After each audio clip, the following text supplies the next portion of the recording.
Pero naintindihan ko yung nararamdaman ninyo kasi ganun talaga ang patakaran nila dun. Kaya instead na ipagdasal na lang natin na maging maayos tayo dun. Yun lang naman ang hindi tayo sinasaktan, ganyan, makakain lang na maayos, meron tayong tulugan na maayos. Masaya na tayo niyan.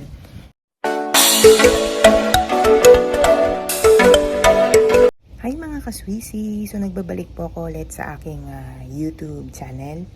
Ayan, so nandito na naman tayo sa ating episode for today. Ayan, so bago ang lahat mga kaswisi, kung bago lang kayo sa aking YouTube channel, so please hit like and subscribe and click the notification bell para maging updated po tayo sa aking mga videos for today. Ayan. So mga kaswisi, no, ang pag-uusapan kasi natin ngayon ay medyo seryoso ng konti, no. Kung bakit nga ba hindi mahawakan ang sahod at passport sa bansang Malaysia, no? Kung saan nanggaling na ako doon, nakapagtrabaho na ako doon, at alam ko yung pakiramdam ninyo na ultimo kayo mismo na nasa Malaysia, bakit nga naman ganon, no? Kasi dito mga kaswisi, ang lahat ng sasabihin ko dito ay based yun sa experience ko, no? Bago ang lahat mga kaswisi, no, nagpapasalamat ako sa ating kaswisi, no? Shout out nga pala sa iyo, no? Kasi kung di dahil sa iyo ay hindi ako magkakaroon ng content, no? So, may explain ko dito kung bakit nga naman nangyayari yung ganun.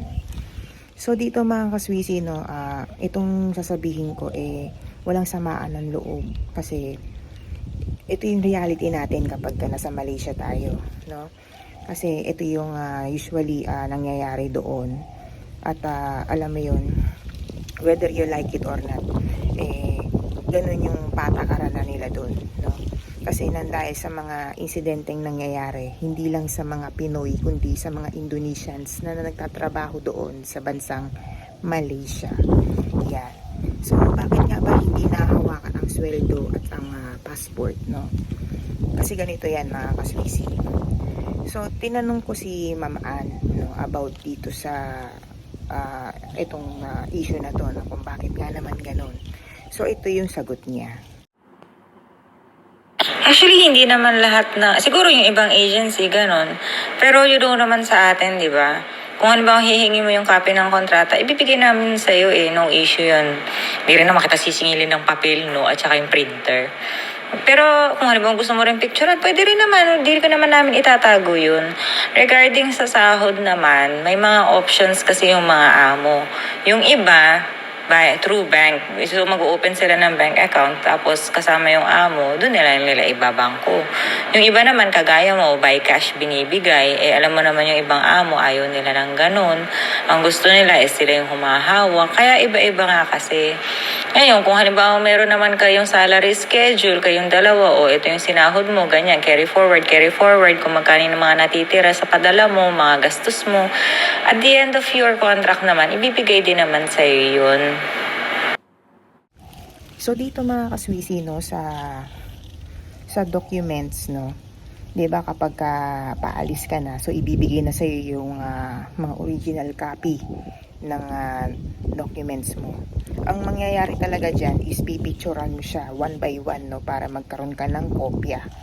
Kasi hindi sila magbibigay ng Xerox copy, no, hindi nila ibibigay yan. Kasi kahit na sabihin natin na pwede bang ipa-Xerox kahit na meron silang photocopy para ipa-Xerox mo lang, hindi mangyayari yun kasi nga ayaw nila. Kaya hanggat maaari pipicturean mo lang. Kasi nung ako kasi mga kaswisi, nung nandun ako, paalis na ako nun kung kailan nasa airport na kami, dun lang binigay yung mga documents namin. Hindi ako nagkaroon ng pagkakataon na magpa-photocopy, gawa ng magtawag dito. Gahol na kami sa oras at the same time. Wala namang photocopy doon sa airport. So wala kaming choice mga kaswisi kundi picturean namin one by one yung mga documents na meron kami, no? So isipin mo yun, ang flight namin is 1 o'clock in the morning, no? Pero dumating kami sa airport around 3:30 p.m. No, isipin mo ilang hours kami naghintay doon para lang maka-flight na kami, no? Kasi ang kailangan, ang dating namin sa Malaysia is 6 o'clock, ganun. So alam mo yun, yung feeling na anong oras yung namin, flight namin. Dapat yan yung mga time na dapat nagpapahinga na muna kami, ganyan. Pero hindi na nangyari yun, mga kaswisi. So yun yung masaklap na katotohanan dun. Kaya yun. So hindi ko na inisip yung struggles na nangyari sa amin. Ang inisip ko na lang dito makatapos ako ng kontrata, mga kaswisi. Kasi sa sweldo naman, mga kaswisi, masasabi ko nga oo, kasi nakakasama nga naman ang loob na pinagtrabahuan mo, hindi mo mahawakan, no? Pero yung yung safety naman ng pera mo para pag uwi mo nga naman ng Pinas, mas malaki ang ang maiuwi mong pera. Kasi ang mga employer, mga kaswisi, hindi naman yan na nandudugas ng pera yan. Kasi kung mangyari man yun, sila naman talaga ang mananagot dyan. Siyempre, isusumbong naman natin yan sa consulate or sa embassy natin dyan sa Malaysia, no? Embassy of the Philippines in Malaysia, no? So, kailangan mong gawin yon kasi nga kung sa tingin mo ay nagkaroon ka ng naagrabyado ka, ganyan. Kasi yung sweldo mo, ganito, ganyan, diba? Depende sa sitwasyon. Pero mahalaga doon, masumbong mo, masabi mo sa agency mo, masabi mo sa embahada natin para naman meron silang maitutulong sa iyo. Huwag kang matakot, huwag kang mahiya, ganyan. Importante doon yung safety mo bilang nagtatrabaho sa Malaysia. Kasi yun lang naman ang pinunta mo Yung pagpunta mo lang naman doon is para magtrabaho, makaipon, maipadala mo sa Pinas. Tapos suddenly, ganyan, di ba? So maging ready lang tayo, mga kaswisi. Kasi may ibang employer talaga na nagbibigay ng cash. Tapos meron din nagbibigay ng banking, online banking, ganyan. Para ikaw na mismo ang magpadala, ganyan, through online, para through access na, para hindi ka na lalabas ng bahay para gawin yun, na magpapadala ka through remittance, di ba? O pwedeng sila na lang din, pangalan na lang nung recipient ang ibibigay mo sa kanila, ganun. Kaya ganun. Kahit sa passport, mga kaswisi, wala talaga tayong choice kundi ibigay sa kanila. Kasi nga, ang iniiwasan talaga nila rito at ang issue talaga dito is mag-runaway ka, no? So, wala tayong choice kundi ibigay yung passport natin. Kasi nga, pagka may passport tayo at wala tayong documents, diba? Makakapagtrabaho ka, diba? Kaya yun yung iniiwasan nila, no? Kaya hinahawakan nila yung passport mo para hindi ka umalis dun sa bahay nila, no? Kung saan ka nagtatrabaho, ganun. Kasi nangyayari yan, gawa ng yung mga Indonesian din, kasi ginagawa yan. Yun yung totoo doon. Kasi ang mga Indonesian, although malapit ang Malaysia sa Indonesia, isang bangka lang sa kanila yan, nakakarating na sila sa bansa nila. Hindi katulad kasi natin, mga kaswisi, 4 hours, no? Almost 4 hours ang biyahe mula Pilipinas hanggang Malaysia.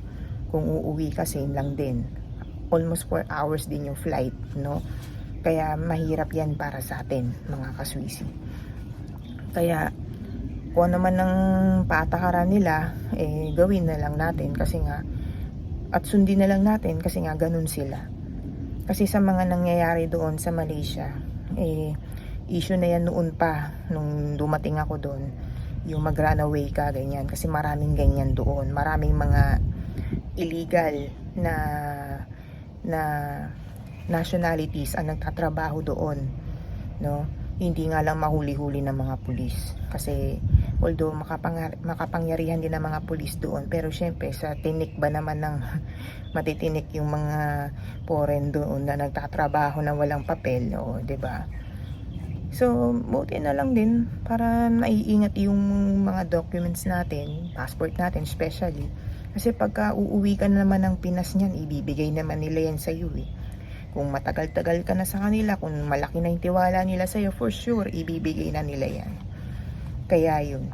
So, sa copy ng documents, mga kaswisi, talagang wala tayong magagawa dyan. Maliban na lang kung ire-request mo sa agency mo na bigyan ka ng kopya, ipa-xerox. Kasi kapag dumating ka na sa Malaysia, ibibigay mo naman yung original copy sa kanila. Kung pwedeng humingi ka ng kopya, ganyan. Mag-request ka lang, for sure ibibigay naman nila yan. Kasi karapatan mo yun eh. 'Di ba? Paano kung magkahulihan o ipapakita mo? O 'di ba? At least meron silang meron ka rin kopya, no? Kaya yun. So dito mga kaswisi, no, kung pupunta kayo ng Malaysia, alam ko safest place din yun na pagtatrabahuan. Talagang magi-stay ka lang din sa bahay, depende sa nature ng yung magiging sitwasyon mo doon sa Malaysia. Pero hindi naman nangangahulugan parang ka na doon, 'di ba? Parang madidismaya ka. Although may stress ka kasi hindi mo mahawakan nga yung sweldo mo. Pero lagi mong iisipin dito, may other side naman kung bakit nangyayari yung ganun. Lalo na kung magastos ka pa man din. No? At least pag uwi mo din, may pera ka. Meron kang pagpapagawa ng bahay. Kung may mga projects ka pa doon, no? Di mas magagawa mo yun ng maayos. Diba? Ako kasi mga kaswisi nung nandun pa ako sa Malaysia, no? Na-experience kong yung passport ko, documents ko nandun sa agency. Tapos yung passport ko hawak ng employer ko. Kasi nga ang employer ko ay single mother. Tapos meron siyang isang anak na lalaki, 6 years old. So hawak-hawak niya yun. So after a month na lumilipas na nagtatrabaho ako sa kanya, never ko nahawakan yung sweldo ko. Yun yung masaklap na katotohanan dyan. Kasi kahit na nagtatrabaho ka, alam mo yung disappointment mo, yung feeling na ano ba ito, parang iba yung pakiramdam natin kasi nagtatrabaho ka tapos suddenly hindi mo mahawakan yung sweldo mo. So ang ginagawa niya, pinapadala niya dun sa Pinas through remittance.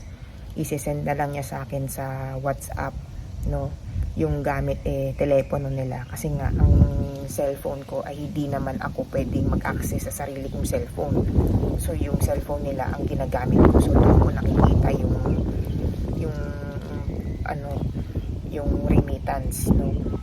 So wala na akong magagawa kahit na time na yun talagang nalulungkot ako, disappointment, ganyan, parang wala kang ganang kumain kasi ganun yung gusto niyang mangyari. Talagang hindi ka pwedeng humawak ng pera. Kasi nga, ang issue talaga doon is yung mag-runaway ka. Ganun. Kahit sa documents, sa unang amo ko noon, kasi nga before ang pandemic, talagang pandemic na nung time na yun. Talagang hirap na hirap ako noon. Kasi kung saan kami pumupunta, partida na yan lockdown yung mga time na yun. Kung ano-ano mga binibili niya. Kaya talagang alam mo yun, struggle talaga sa akin yun. Nung wala na siyang pambayad, so binalik ako sa agency din na nalipat nga ako dito sa mga Indians na employer ko. So nung paglipat ko sa sa employer ko na to, which is Indians, kada sweldo ko binibigay naman ng cash, no. Talagang bibilang niya sa harapan mo. Syempre ang pasahod sa akin nun tig 50 ringgit. O ang sweldo ko nun is 1940 kasi nga wala akong day off Isipin mo 2.5 years wala akong day off. So yun yung sweldo ko. Na alam mo yung feeling, masaya ka kasi hinahawakan mo yung pera Yung pera mo, pinagtaguran mo, pinaghirapan mo. Tapos magpapaalam lang ako na, sir, baka pwedeng magpadala ako sa Pinas, ganyan. Kasi may driver naman, so pwede. Tapos bibili ako sa sa Speed Mart, no, yung toiletries na kailangan ko, pagkain minsan, ganyan. So ganun yung na-experience ko. Pero yung sa dalawang naging employer ko, hindi rin binigay ang passport ko, hindi rin binigay yung MyCAD ID ko. Kasi doon sa Malaysia mga kaswisi, meron kang MyCAD ID, no. Wala akong walang inabot sa akin. Nakakalungkot kasi wala ako nun. May baga souvenir ba? Ganun. Kung sa Middle East, di ba, ang tawag natin doon ikama. Dito sa Hong Kong ID. Tapos dito naman sa Malaysia is MyCAD, no? MyCAD ID. Yan. So, wala ako nun. So, yun yung nakakalungkot. Pero, naintindihan ko yung nararamdaman ninyo kasi ganun talaga ang patakaran nila dun. Kaya, instead na ipagdasal na lang natin na maging maayos tayo doon, yun lang naman ang hindi tayo sinasaktan, ganyan, makakain lang na maayos, meron tayong tulugan na maayos, masaya na tayo niyan. Ang importante yung pamilya natin ay nabigyan natin ng suporta, ganyan. So yun, kaya yun. So I hope na nasagot ko yung tanong ni ate, no? So hanggang dito na lang ako, mga kaswisi. Bye!